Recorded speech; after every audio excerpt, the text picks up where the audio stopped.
عربی شیخ کے ملازم نے دروازہ کھولا اور مجھے بیٹھک میں بیٹھنے کو کہا۔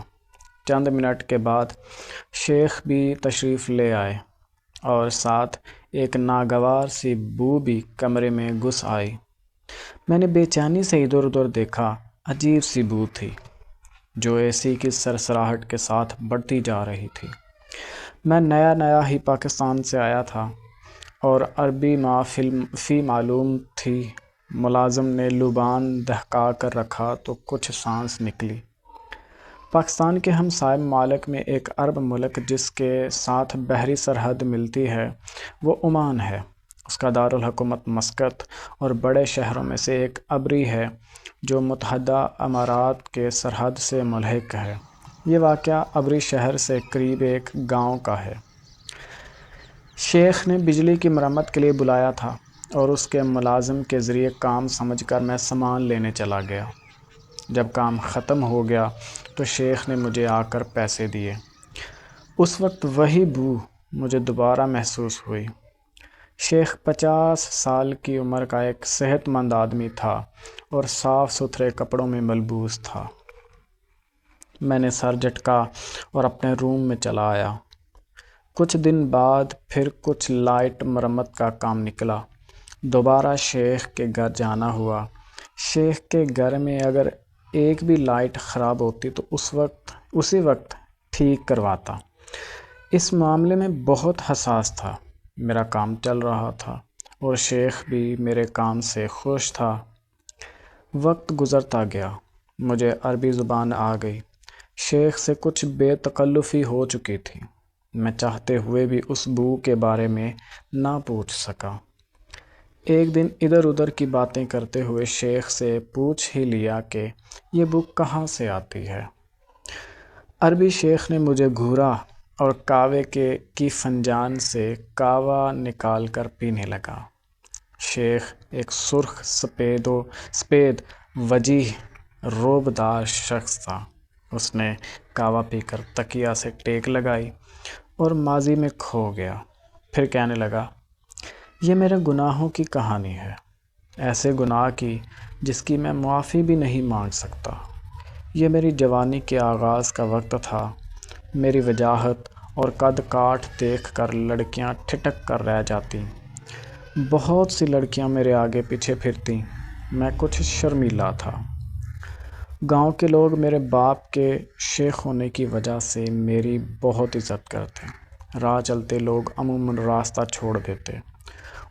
انہی لوگوں کی وجہ سے میں اپنے آپ کو کوئی بہت اعلیٰ و رفیع چیز خیال کرنے لگا۔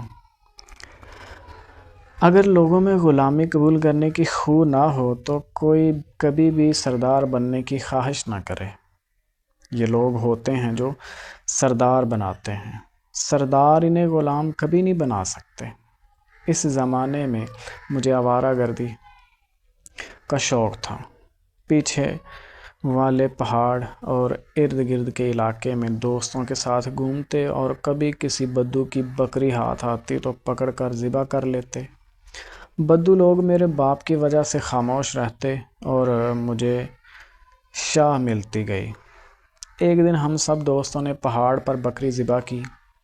یہ ہمارے گاؤں کی پچھلی طرف والے پہاڑ میں ایک گھنٹے کی پیدل مسافت پر ایک محفوظ جگہ تھی، سیدھے میدان کی طرح۔ چھوٹے چھوٹے جھاڑی نما درخت اور ایک چھوٹا سا پانی کا چشمہ۔ وہاں ہم نے گڑھا کھود کر پانی اکٹھا کیا ہوا تھا۔ ایک چٹان کی اوٹ میں آگ جلائی اور گوشت پکا کر کھانے لگے۔ ایک دوست نے اپنی محبت کا قصہ سنایا۔ وہ ایک لڑکی سے اکیلے میں ملا تھا اور ہمیں ایک نئی دنیا کے راستوں کے پیچ و خم سے آگاہ کر رہا تھا۔ اگلے دن جب میں آوارہ گردی کرنے نکلا تو اکیلا تھا۔ پہاڑ کے شروع میں ایک ڈھلوان پر مجھے کچھ بکریوں کے پاس ایک 9-10 سال کی لڑکی نظر آئی۔ میں بے اختیار اس کی طرف چل دیا۔ جب پاس پہنچا تو لڑکی نے گھبرا کر مجھے دیکھا۔ میں مسکرایا اور اس سے پانی کا پوچھا۔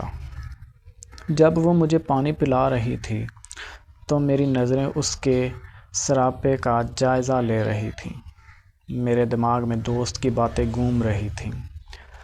پانی پی کر میں نے ادھر ادھر دیکھتے ہوئے اس سے باتیں جاری رکھیں اور ایک کھو تاڑی اور لڑکی کو بہانے سے ادھر لے جا کر اس کا ہاتھ پکڑ لیا۔ ایک طوفان کے آثار ظاہر ہوئے۔ سرخ آندھی افق پر چھانے لگی۔ طوفان سے کھجور کے درخت ایک طرف جھک گئے۔ سرخ آندھی زور پکڑ رہی تھی۔ پہاڑوں میں سسکیوں کی آوازیں گونج رہی تھیں۔ ایک چٹان لڑکی اور ایک بکری کے بچے کے اوپر گر گئی۔ بکری کا بچہ ناف تک چٹان کے نیچے دبا چلانے لگا۔ سرخ آندھی کے تھپیڑے جب زور کرتے تو لڑکی کا باقی جسم اوپر کو اٹھ کر ماہی بے آگ کی طرح تڑپتا۔ طوفان زور پر تھا، یہ دیکھے بغیر کہ یہ ناتواں اس کو سہار نہیں سکے گی۔ سرخ آندھی اپنا قہر بپا کر کے گزری تو پیچھے وہ لڑکی بے حال پڑی تھی۔ لڑکی کے جسم میں کوئی حرکت نہ تھی اور شاید سانس بھی۔ میں گھبرا کے پیچھے ہٹا تو میرے پاؤں میں ایک کانٹا چبھ گیا۔ میں نے کانٹا نکالا تو میرے پاؤں سے خون کی دھار نکلی اور میرا خون وہاں پہلے سے پڑے خون کے ساتھ مل ہو گیا۔ میں نے پاؤں پر ایک کپڑا باندھا اور چشمے کی طرف چل دیا۔ خون کے دھبے اپنے جسم اور کپڑوں سے دھو کر میں چشمے کے قریب ایک پتھر سے ٹیک لگا کر بیٹھ گیا۔ پہاڑ بھی ابن آدم کی اس حرکت پر ششدر تھے۔ چرند پرند بھی سہمے ہوئے تھے۔ ایسا سناٹا تھا جو کانوں کو زخمی کر رہا تھا۔ آندھی گزرنے کے بعد ماحول میں بالکل سکوت چھا گیا۔ لگتا ہی نہ تھا کہ ابھی کوئی طوفان یہاں گزرا ہے۔ میں 3-4 دن گھر ہی میں دبکا رہا۔ پاؤں کا زخم ٹھیک نہیں ہو رہا تھا اور گاؤں میں کہرام مچا ہوا تھا۔ میرے زخمی پاؤں کی وجہ سے کسی کو میرے اوپر شک نہ ہوا اور لڑکی کی تدفین ہو گئی۔ کانٹے کا زخم بڑھتا گیا۔ میں مختلف حکیموں سے دوائی لیتا رہا۔ زخم میں پیپ پڑ گئی۔ ہلکی ہلکی بو زخم سے آنے لگی جو بتدریج زیادہ ہوتی گئی، پھر ناقابل برداشت ہو گئی۔ لوگ مجھ سے کترانے لگے۔ دوستوں کی محفل آوارہ گردی تمام ہوئی۔ زندگی سے بیزار ہو گیا۔ کئی بار خودکشی کرنے کا سوچا لیکن ہمت نہ پڑی۔ شیخ نے پاؤں سے جراب اتاری اور پٹی کھول کر زخم دکھایا۔ 1 روپے کے سکے کے برابر ایک گول سیاہ گہرا زخم جس سے مواد بہہ رہا تھا اور ناقابل برداشت بو۔ میں نے سوچا اس دنیا میں ایسی بدبو نہیں ہو سکتی۔ زخم دیکھ کر دل گھبرانے لگا، طبیعت مالش کرنے لگی۔ شیخ کی آنکھوں میں آنسو تھے۔ شیخ بولا، وہ لڑکی جیسے تڑپ رہی تھی وہ مجھے نہیں بھولتا۔ شیخ نے آہ بھر کے قہوے کی ٹرے اپنی طرف کھسکائی اور قہوہ پینے لگا۔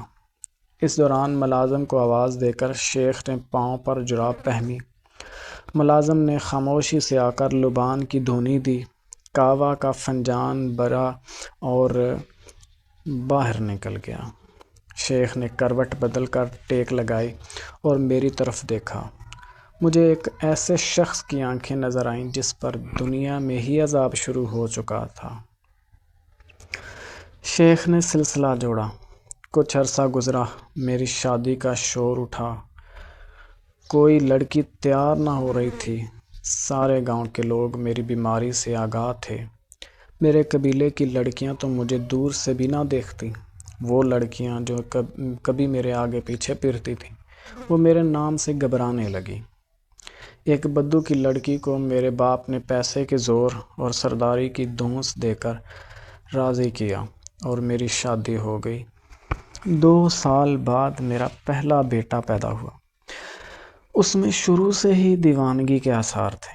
اب وہ جوان ہو چکا لیکن دیوانگی میں پہاڑوں میں گھومتا ہے، شاید میرے گناہ کی سزا بھگت رہا ہے۔ پھر اوپر تلے 2 بیٹیوں اور ایک بیٹے کی پیدائش ہوئی۔ میری شادی اسی پہاڑ والی لڑکی کے قبیلے میں ہوئی تھی۔ چھوٹی لڑکی کی شکل ہو بہو اپنے ننیال پر گئی تھی۔ جب 9-10 سال کی ہوئی تو ایک دن جب میں سویا ہوا تھا تو مجھے جگانے آئی۔ مجھے لگا وہی لڑکی جو میری ہوس کا شکار ہوئی تھی وہ میرے کمرے میں آ گئی ہے۔ اس دن مجھے پہلا دل کا دورہ پڑا اور کئی دن ہسپتال میں رہا۔ اب میری زندگی دوہرے عذاب میں ہے۔ مجھے اپنی بیٹی میں وہی لڑکی نظر آتی تھی۔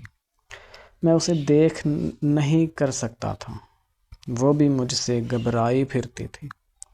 میرا چھوٹا بیٹا مجھے لے کر علاج کے لیے امارات سے جرمنی تک گھوما، کئی بڑے بڑے ہسپتالوں سے ٹیسٹ کروائے۔ آج کے دور میں کیا ممکن نہیں، لیکن کسی کو سمجھ نہیں آتی وہ کون سا بیکٹیریا ہے جو کسی دوائی سے ختم نہیں ہوتا۔ میں جانتا ہوں یہ زخم ٹھیک نہ ہوگا، یہ میرے گناہ کا گاؤ ہے جو میرے ساتھ ہی جائے گا۔